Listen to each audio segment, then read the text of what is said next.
മക്കളെ വീഡിയോ കുറച്ച് ക്ലിയർ കുറവുണ്ടെങ്കിൽ നിങ്ങൾക്ക് വേണ്ട കാര്യങ്ങളൊക്കെ ഇതിലുണ്ടാവും കേട്ടോ. അതുകൊണ്ട് സ്ക്രോൾ ചെയ്ത് പോകാൻ നിൽക്കണ്ട. ഡൽഹി വിസിറ്റ് ചെയ്യാൻ ഏറ്റവും ബെസ്റ്റ് ടൈം സെപ്റ്റംബർ മെയ് ആണ് കേട്ടോ. പിന്നെ ഒരു 920 മുതൽ 5740 രൂപ വരെയുള്ള ഒരു ടിക്കറ്റ് റേഞ്ചിൽ നമുക്ക് അങ്ങോട്ടുള്ള ടിക്കറ്റുകൾ അവൈലബിൾ ആണ്. ഒരു 2400 ഒക്കെ ഉണ്ടെങ്കിൽ നമുക്കൊരു 3 days എടുത്ത് പോവാം. നമുക്ക് ജനറൽ പരമാവധി ഒഴിവാക്കണമൊക്കെ നല്ലത്. ഒരു 8000 ഒക്കെ ഉണ്ടെങ്കിൽ നമുക്ക് ലാവശ്യമായിട്ട് അതിൽ പോവാം ജനറൽ എടുത്താൽ. പക്ഷേ ചിലപ്പം ഒരു വൃത്തിയുള്ള സംഭവം ആയിക്കൊള്ളുന്നില്ല. അതുകൊണ്ട് നമുക്ക് ഫസ്റ്റ് തുടക്കം തന്നെ മടുപ്പ് വരണ്ടല്ലോ. കഴിയണതും റിട്ടേൺ കൂടിയും പ്ലാൻ ആക്കിയിട്ട് ഇവിടുന്ന് പോവാം.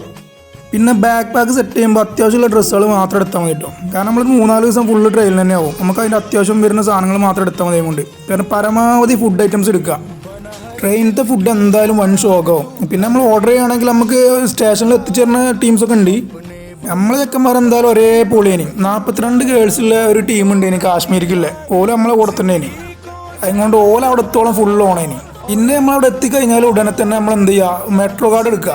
ഏറ്റവും ട്രാവൽ ചെയ്യാനവിടെ ഏറ്റവും ഫാസ്റ്റസ്റ്റ് മാർഗം ഏറ്റവും സിമ്പിളായിട്ടുള്ള മാർഗം അതാണ് കേട്ടോ.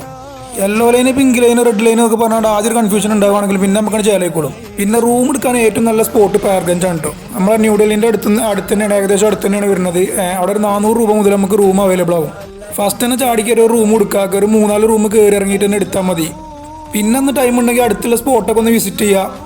പിന്നെ എന്തൊക്കെയല്ല ത്രില്ലിങ് തന്നെ കേട്ടോ. പണ്ട് നമ്മൾ പഠിക്കുന്ന കാലത്ത് നോട്ട്ബുക്കിൻ്റെ ചട്ടമ്മല കണ്ടിന് ഓരോ സാധനങ്ങൾ ഉണ്ടല്ലോ. അതൊക്കെ നമ്മൾ നേരിട്ട് കാണാൻ പോകാമെന്നുള്ള ഒരു ത്രില്ല് നമുക്ക് എന്തായാലും ഉണ്ടാവും.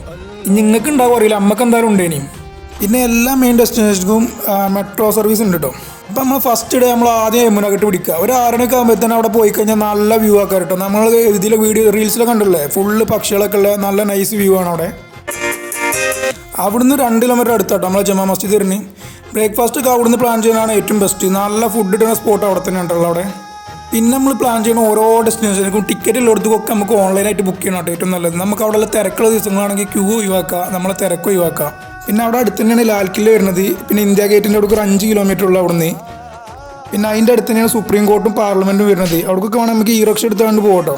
അതിൻ്റെ അടുത്താണ് നമ്മൾ രാഷ്ട്രപതി ഭവൻ വരുന്നത്. പിന്നെ അതിൻ്റെ ഏകദേശം ബാക്ക് സൈഡിലായിട്ട് നമ്മളെ ജന്തർ മന്ദിർ വരുന്നത്. പിന്നെ അവിടുന്ന് നമുക്ക് നേരെ പുരാനകില്ല പോകട്ടോ. അവിടേക്ക് ഒരു 2.5 കിലോമീറ്റർ വരുന്നുള്ളൂ. അവിടുന്ന് ഒരു 3 കിലോമീറ്റർ പോയാൽ നമ്മളെ ഹുമയൂൺ ടൂംബ് എത്തിട്ടോ. അവിടുന്ന് ഒരു കിലോമീറ്റർ ഉള്ളിലേക്കാണ് നമ്മളെ നിസാമുദ്ദീൻ ദർഗ വരുന്നത് കേട്ടോ. പിന്നെ നമുക്ക് അന്ന് നേരെ അക്ഷർധാം പിടിക്കട്ടോ. അക്ഷർധാമാണ് എനിക്ക് ഞാൻ ഡൽഹിയിലും ആഗ്രയിലും കണ്ടിയിലും ഏറ്റവും ബെസ്റ്റ് സ്പോട്ടായിട്ട് എനിക്ക് ഫീൽ ചെയ്തിട്ടുള്ളത് കേട്ടോ.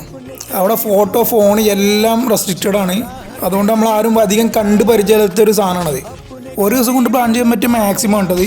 പിന്നെ 2ാമത്തെ ദിവസം നമുക്ക് നമ്മൾ ലോട്ടസ് ടെമ്പിൾ, ഐക്കോണിക് ടെമ്പിൾ, അതേപോലെ Lodhi garden, Qutub Minar, rail museum, icon temple അതൊക്കെ പിടിക്കട്ടാം. പിന്നെ 3ാമത്തെ ദിവസം നമുക്ക് പർച്ചേസിനാക്കാം. അതിന് ബെസ്റ്റ് സ്പോട്ട് നമ്മൾ സരോജിനി മാർക്കറ്റും ചാന്ദിനി ചൗക്കും ഉണ്ടോ.